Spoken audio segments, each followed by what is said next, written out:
Thokozane tribe. Mina ngise Natal, right? So every time I come at KZN, I learn about Zulu tradition. Angena umZulu, nake mnyana wakwaBulobeli kuyapha Khilobelu, hey, Ndlanzi kisifani sa bobabe Ndlanzi. Nake Ramalepe kistol samaThebele. The last time I was here, I learned about umhlonipho. Which why do we wear this? Because guy rena rapper sorry bicha ore ke don't touch. Apara wa o to kufechi motho. Ra apara so. Mara KZN you wear it when there is umsebenzi umakoti ubonisa ukuthi phela wena awuthintwa awushelwa awuyona intombi umfazi womuntu. Manje ke ngino auntie wakaNdlanzi. Ha! NabakaNdlanzi ke bazositshela ukuthi mina I'm curious about why sidlele rondeni one the whole day when we woke up sivuke ngetiye nesinkwa. Sadla amakhekhe.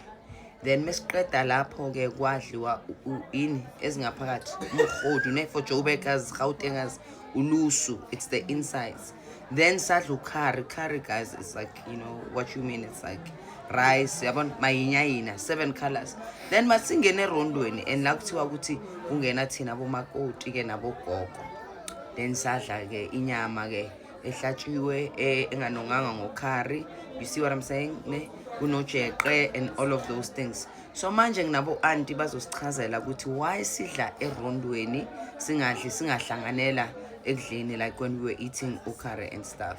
So uanti oqala na auntie khuluma phela use TikTok ke manje. Sanibona uSindisiwe lo uMandlanzi. Isizathu sesizodlela erondweni oqala nje irondo indlu yabantu abadala.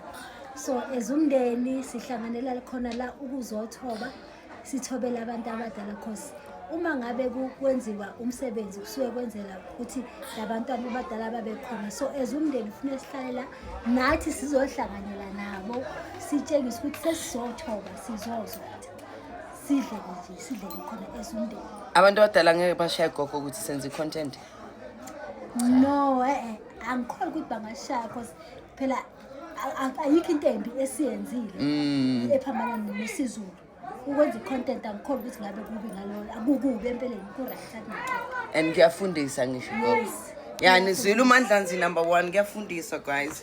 Hey phela yabona la mina ngitrenda la ngiyatrenda guys. Ngitrenda bangibiza gogo content makoti content. Namhlanje bengenza content uanti komdala nangu.